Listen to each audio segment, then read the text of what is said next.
is Ohio State head coach Urban Meyer. Meyer enters his sixth year guiding the Buckeyes after leading Ohio State to an 11-2 overall record last season, including an appearance in the college football playoff and the program's fifth consecutive Big Ten Conference divisional title. Ohio State returns 16 starters from last year's squad. We'll open it up for questions after a few remarks from Coach Meyer. Well, it's great to be here. Thank you for being here. It's the sixth season.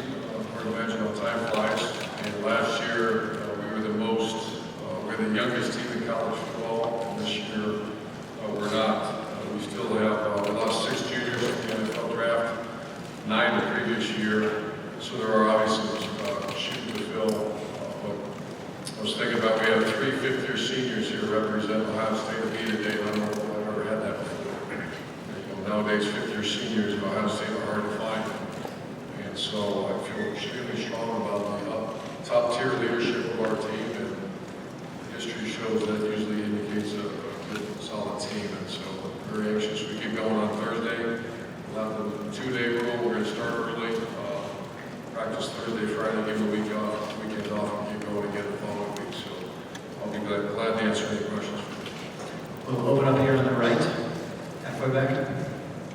Coach Meyer, Honda Carpenter with Spartan Nation, your resume clearly speaks for itself, but several people have noticed since Kevin Wilson came to work for you that you're really letting him take an ownership of the offense. Now, is that maybe they're just seeing something different? It hasn't changed in the past, or is that something that is actually accurate, sir?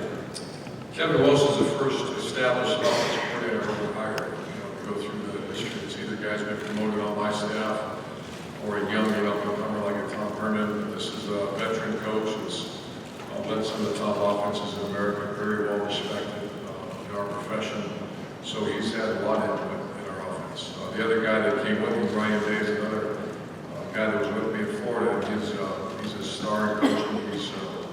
His relationship with JT and the rest of the quarterbacks is very strong. So it's still going to be the Ohio State offense. However, we had some weaknesses a year ago, and I'd like to see some improvement. I think Kevin's going to have a major impact. On the far right, fourth row. Hi, Urban. Dave Biddle from 24/7 Sports. Is the right guard position going to be maybe the best battle of camp for you guys? Who do you anticipate winning that job? I actually counted 7 names. We had this discussion. We just had our coaches retreat yesterday and had some conversation. You have Matt Burrell, you have Dalton Bridget, you have even Bowen. We're going to look at this spot. You have Demetrius Knox, and then you have some really young talented players, Josh Myers, Wyatt Davis. And I know I'm forgetting someone, but we have this kid named Fair Lumper has come in and really has had a great 30 days of training with us. So it's wide open as we speak, and obviously right guards is a critical position as it is. So it's going to be a big battle this training. The far back corner on the left. Jason Jorgensen, KRBN. Coach, how much does that playoff loss still affect you guys if you put it behind you, and how much motivation is that going into this year? I've been asked that a lot, and we kind of let that one go. Even though in the past you used different words of motivation, a loss here or there, or whatever have you. We've let this one, that ship has sailed, it's gone, and we've not addressed it, not talked about it. Professionally, it changed how we do some business and offense, and we're moving forward. So that is not, it's in the back of everyone's mind, and whether I'll use that during training camp or not is to be determined. But where we're at as a team, I like where we're at, so we're just pushing forward.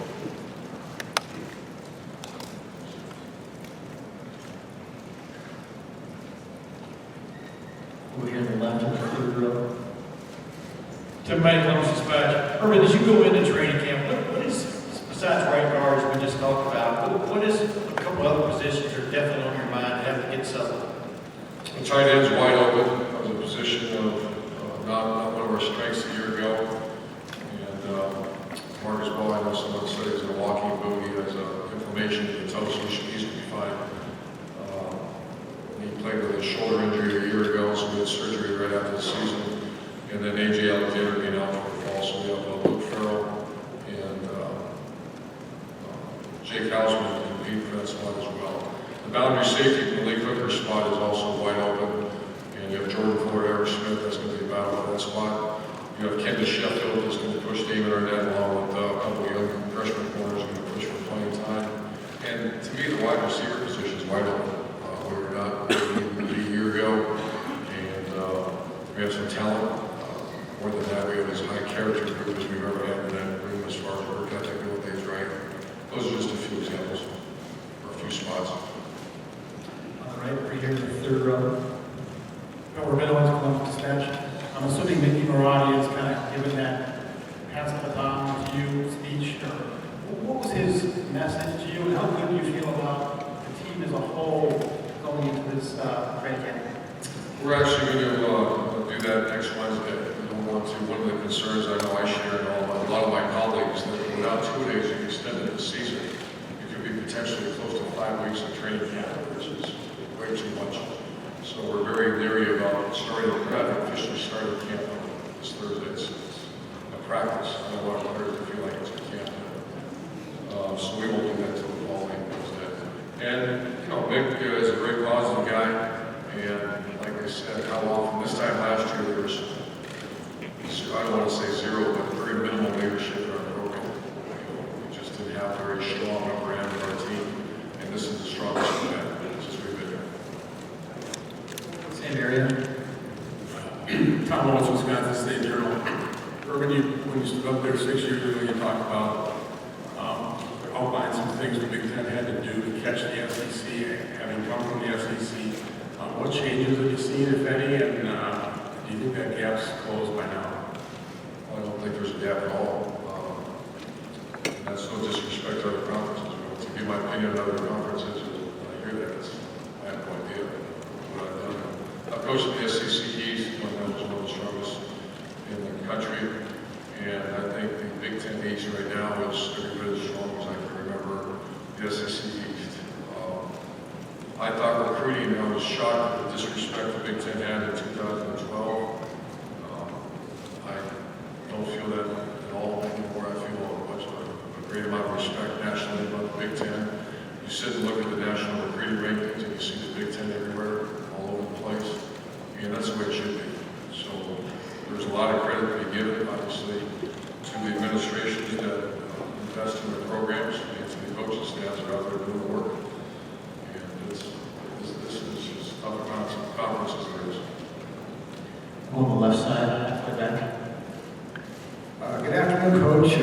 Bruce Marshall, Sports Byline. Quick question about the schedule. I know there's a lot of buzz about Indiana and Oklahoma right off the bat, but I see they throw Army in there for you in Game 3, and that's about as big a change in styles between the Sooners and Army as you could get. Will you be doing anything extra to prepare for that option stuff the first couple of weeks before you face Army? Sure. We've already had some of it in spring practice. We'll have, you can't prepare for that 2 days, Tuesday, Wednesday practice before you play them. So we'll be doing that throughout training camp as well. You know, we played Navy against in 2014 in the first game, and we devoted a lot of time to it. So it's a fine line, like you said. It's a challenge that Coach Shiano and our defensive staff have. But in those types of situations, the one thing that you have to have running is that scout team. And that's the hardest thing that you have to do to get ready for a game like that. So we're working, that's going to start out there to get that scout team ready to start performing like the Army offense. Back on this side, fourth row. Andrew Callahan, 24/7 Sports. Urban, drawing a Saquon Barkley to Ezekiel Elliott comparison seems to have become more popular in recent months. How fair or accurate is that comparison in your mind? It's probably pretty fair. I think he's that quality of act, that quality of work from everything I hear and read. And so I think that's pretty fair.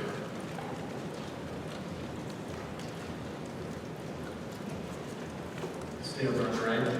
Halfway. Alex Kirshner with SB Nation.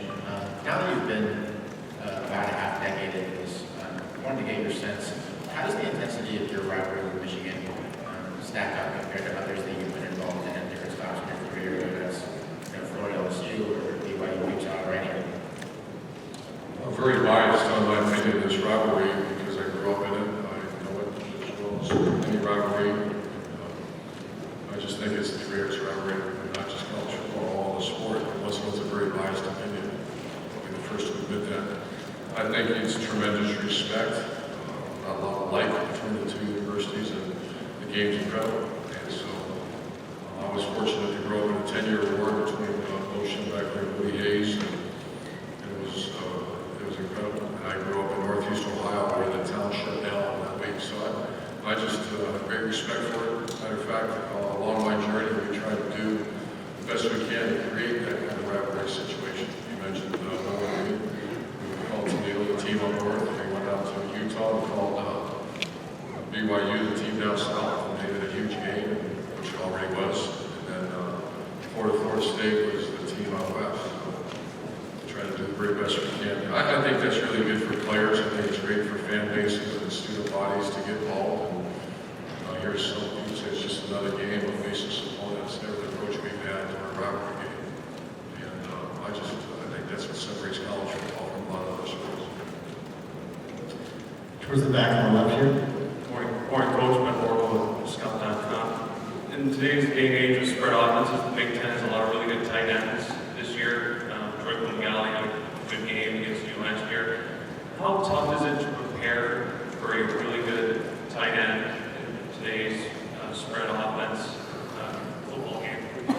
Well, it depends on the tight. When you say a really good tight end to me is a dual threat tight end, the guy that can really run. I think it's a little bit like Curtis Samuel. There's two positions that, just the way we look at it, if you can find a tight end that can flex out and also knock someone off the ball. I've had a few of them in my career, and those are very hard to defend.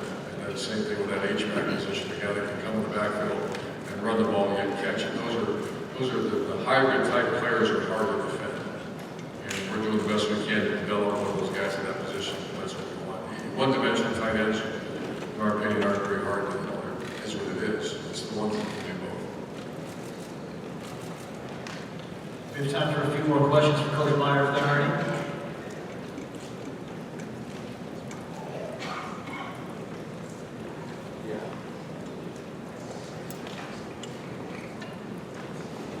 Coach, you've been picked as an overwhelming favorite to win the Big Ten again by a couple of pretty good polls. Number one, number two, how tough is it to stay at the top or near the top in this day and age? Obviously, we weren't at the top a year ago. We're near the top. Ohio State's always going to be there. I mean, it should be one of the top schools in our conference. And other than that, I think that's just respect for our players, respect for our recruits and good players, and it means really no consequence at all how we do our business.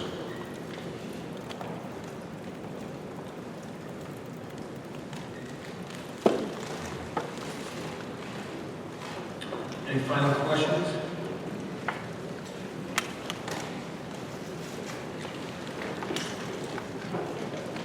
Now, say thank you, Coach Meyer. Thank you. This concludes the opening media session with coaches